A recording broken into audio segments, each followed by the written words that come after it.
Finally, a train full of terror. When a frozen specimen comes to life, killing every passenger on board. How will it be stopped? Find out as we board the Horror Express.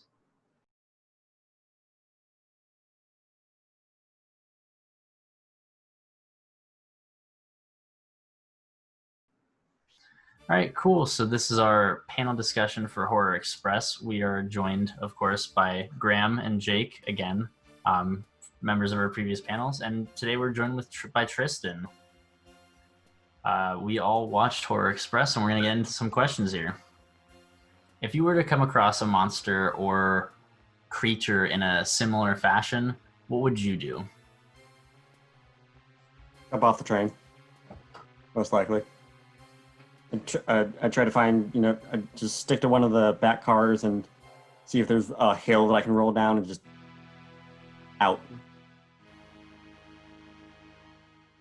From my personal experience riding trains, I wouldn't even know. 'Cause most of the time, I'm just sitting in a sleeper car for the entire train ride. I'm going to be honest, having a communications degree isn't going to help me much in solving the parasite murder. So I think I'm going to leave that to the professionals. Realizing the anatomical design of a passenger train, probably try to find the hatch at the top on the ceiling in one of the cars and either climb out of that or try to huddle somewhere in the caboose or just try to exit that way or something. I don't know.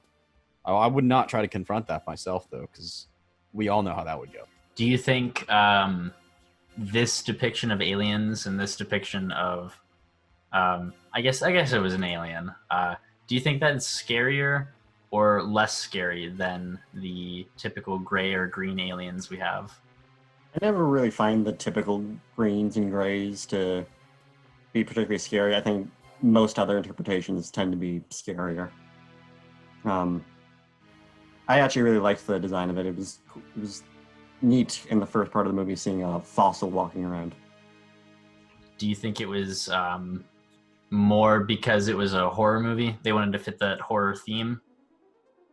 Probably. Yeah, I agree. I think this form that they depict is probably a little bit more scarier than that. I wouldn't say if they were just to go with a normal green or gray alien, I think it would take some of the horror factor right out of it. I mean, it would sort of almost erase the entire, like, all the seriousness behind it, and it would sort of just show that the director's intentions weren't pretty much dead set on creating a horror film.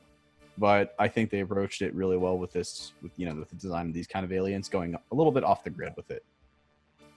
Yeah, I think what Jake said really hits it home, that if it were to be like a green or a gray, it would be a lot more sci-fi and a lot less horror.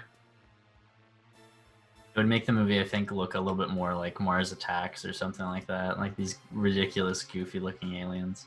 Do you think, how do you think this movie fits in terms of the genre horror and the genre of, like, thriller? Do you think it fits those genre labels?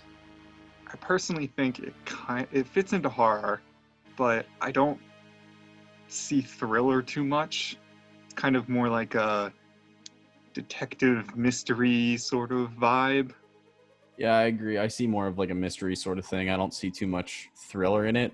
Definitely horror, just because of, infections of a monster taking over and killing people, like, obviously, but thriller's just not there for me.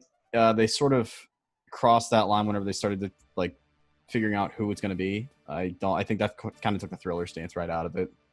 Thriller to me has always been more about the suspense of whatever's around. If you can't really see the monster and don't know what it's doing, then it's more of a thriller. However, with this movie, I mean, aside from the fact that they went, all in on the gross deaths and the bloody eyes and everything, and just really went all there on the special effects for the deaths, you also always know what the monster is doing. It's usually at the forefront, so I think it's more of a horror than anything else, with a little twinge of mystery added in the second part. I definitely agree. I think this is something that you can compare to, like, the movie The Thing, John Carpenter. The very clear, when you don't see the monster, that's what's so terrifying about it, is that it could be any of them. I think that's what maybe this movie could have done to maybe make it a little bit more scary or a little bit more of a thriller is, all right, who is it? So do you think this movie stands the test of time? Do you think it holds up to today? Do you think it could be remade and still work? I think it might be able to be remade and still work. It's just the idea of parasites taking over someone and causing them to go on a murderous rampage and then also consuming all their memories. It's kind of happened a lot. I don't think anyone would be okay with just, yeah, it's just the same thing with a different set of people and characters. It definitely wouldn't be unique, but I think that it could still be enjoyable. You know, updated visual effects, well, better writing, I think. I got confused. Not necessarily confused, just at one point they were talking about how it was sucking out the memories through the brains and storing it in the eyes, and I was like, this is weird. I think if we change some of those aspects, it could be a decent remake. Nothing groundbreaking, but be enjoyable. Yeah, it wouldn't be really an original concept when it comes to filmmaking, but I do think I agree with Tristan. I think maybe a few tweaks to it would probably add some more modern feel to it. You got to remember that there's a certain audience that likes this type of movie or this type of film, and they'll pretty much throw their money at it. And I'm not saying that in a negative aspect. They're going to throw their money at it and go see it regardless. They're going to want to see it, especially if it's something that, oh, it's been remade from something before. They'll not only watch the new film, but they'll also watch the original film back in '72.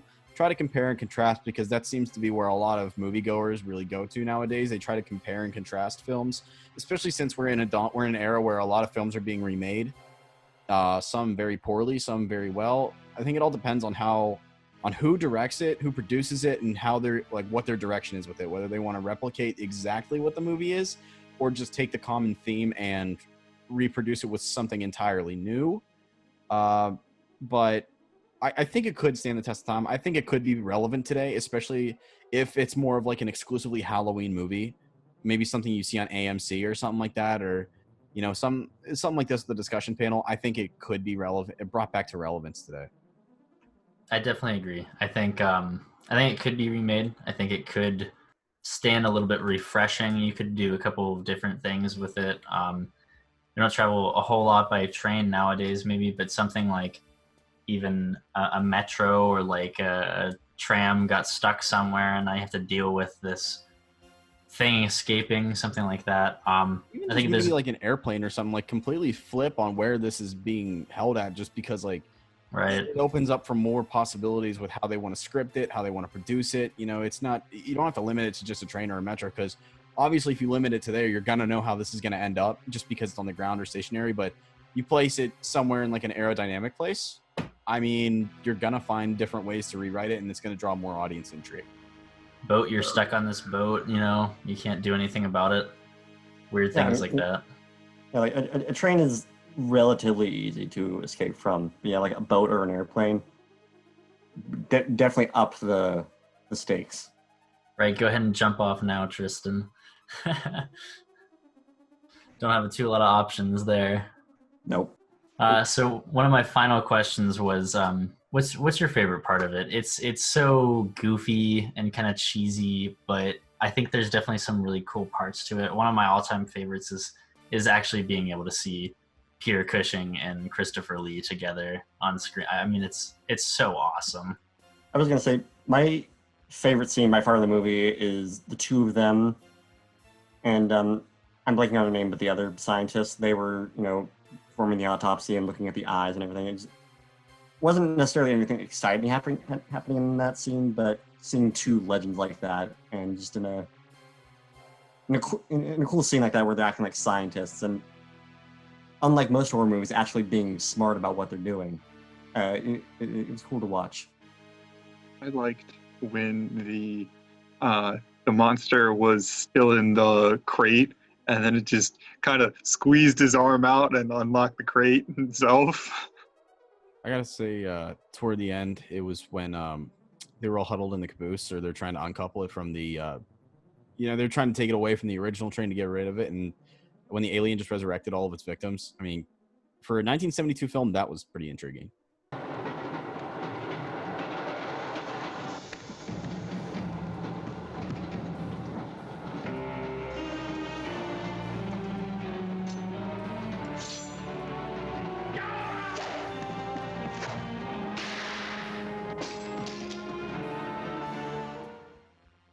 I agree. That scene was like actually really intense. The whole them coming back and they were trying to get to the back of it, and there's like Christopher Lee sword fighting scenes. That was really cool. Definitely a better resurrection scene than Plan 9 toward the end. It was definitely unexpected because I don't think we saw it do anything like that before in the movie. So I was like, oh, I didn't know it could do that. That felt kind of unfair. Just because as the story went along, you just kind of learned that this thing could do more things whenever it ran into a problem. I think that's something monster movies like this suffer from, where it's like, no, give me a clear, explainable set of skills this alien can do. You're gonna tell me that it can remember people's memories too while taking them over? That's too powerful. So that's it for the discussion panel for Horror Express. Up next, we have our discussion panel on all 3 movies in the horror marathon in general. So stick around.